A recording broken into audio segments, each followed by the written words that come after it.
Hi everyone, welcome back to another ChemiVid where chemical engineering is made easier. So today we'll be talking about engineering units, and for chemical engineers this is so important. We talk about numbers all the time, but unless you have a unit to that number, those numbers typically don't mean anything. So units are crucial to being able to understand how we can use numbers as an engineer. So today we're going to go over several different types of units and go over them in SI, the International System, and in the American System of Units. In addition, we're going to go over just other units that you'll encounter of that type in chemical engineering because there are a lot. And I won't be able to explain all of them here, but I think this will at least give you a good start and a good introduction.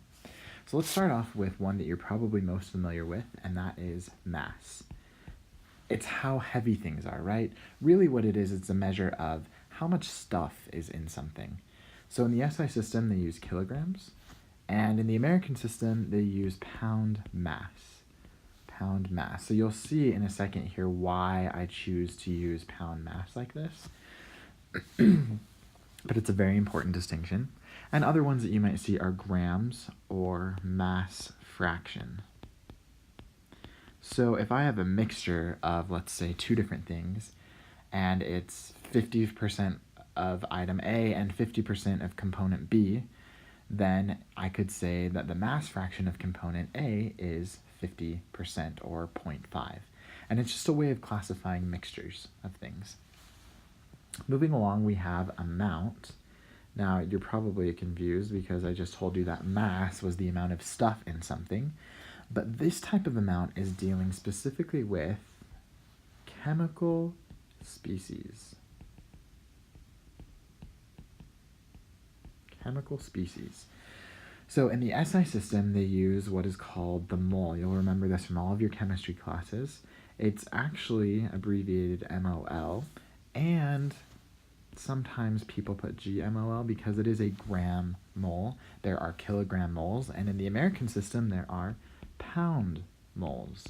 All right, but it's just an amount of chemical species, and we'll talk about it later in another video when I look at the periodic table and when we talk about more about mass fractions and mole fractions, which is another unit you should be aware of. Just like we can say, okay, I have 50% by weight of component A in this mixture, I can also say I have 50% by moles of component B in a different mixture. So it's a way of classifying composition of something. Another one you might see is, like I said before, kilogram moles, abbreviated kmol. So continuing on, we now have length. This is something we're all very familiar with. So for length in the SI system, it is meters. In the American system, there's not really a standard, but it's inches and feet are probably the most commonly used ones. And you're going to see a slew of other length measurements. You might see centimeters, you might see micrometers. You're just going to have to get used to converting between all of them, and you'll get to know those very well. Force is the next one. So let's take a second. I'm talking about F equals ma. This is back from your high school physics classes. F equals ma tells us that a mass times an acceleration is equal to a force. So in the SI system, the unit they have given that is a Newton, which is proper because Newton came up with the law F equals ma. In the American system, however, they use the pound force, and now you can see why I've made the distinction between mass and force. They are related by F equals ma, but they are not the same thing. Pound mass is literally how much stuff something has in it.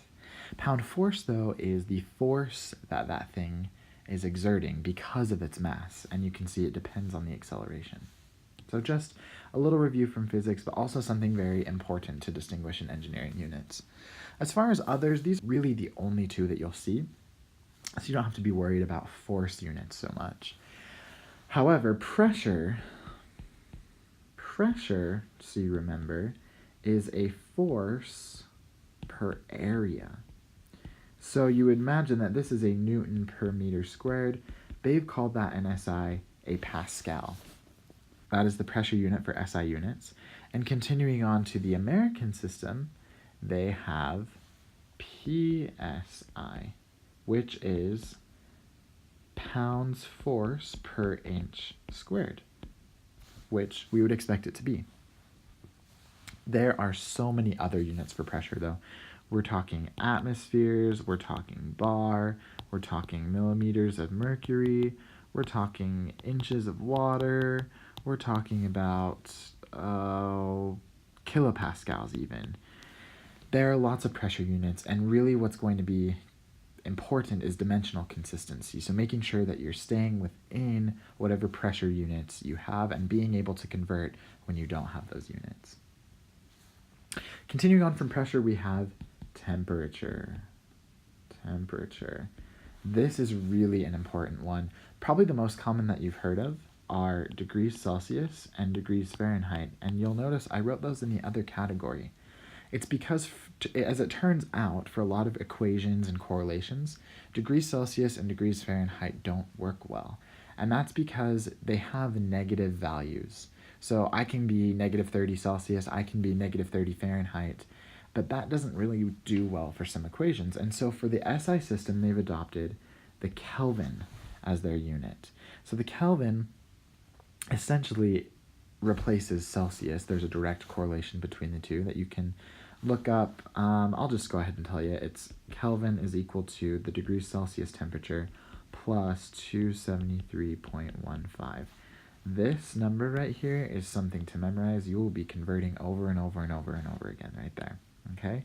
Now, there's a similar conversion. This is less common, but they use what's called a Rankine, a degree Rankine, and that's directly related or proportional to Fahrenheit.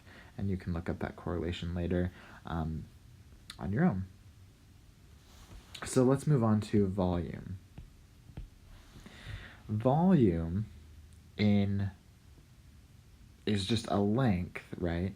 It's a length cubed. So if we're coming over here and we're going to do a volume in the SI system, you bet it's going to be meters cubed.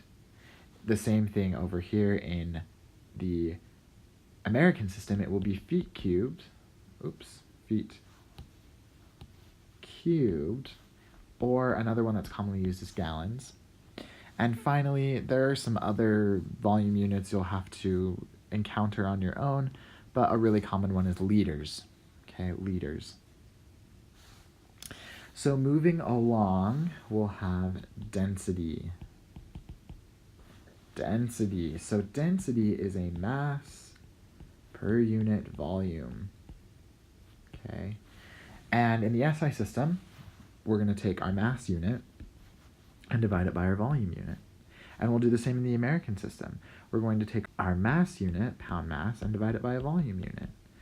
And of course, you can really just take any mass over any type of volume, and you have a density. So one might be grams per liter. That's another really common density that can be reported. So continuing on to our last two, this will be energy. Okay. Now, energy in the SI system is measured in joules, and in the American system is measured in BTUs, which stands for, if you're wondering, British Thermal Unit. Just so you're aware, a BTU of energy is about the energy that's released when you strike a match. So just to give you a little comparison, to give you a little scale in your head of how much a BTU is, about the energy that you get when you strike a match. And then other units that you'll see commonly are kilowatt hours for, that's more of an SI unit thing. And then you'll also see calories, which is more of an American type of unit.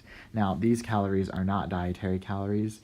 They are actually 1,000 of these calories makes up one dietary calorie. So really you're looking at kilocalories on your food labels and things. So finally, to finish off, we'll talk about power. Power. So power in general is energy per time unit. So in the SI system, you would think, okay, it's a joule per second, and it is. They've just renamed that a watt. And in the American system, they say the same thing, all right, BTU per second. Some other things that you might encounter, including something you might have heard when talking about cars, is horsepower. Horsepower is a unit of power, obviously. So that wraps it up for our engineering units section. These are really important to be able to understand and to be able to use as a chemical engineer.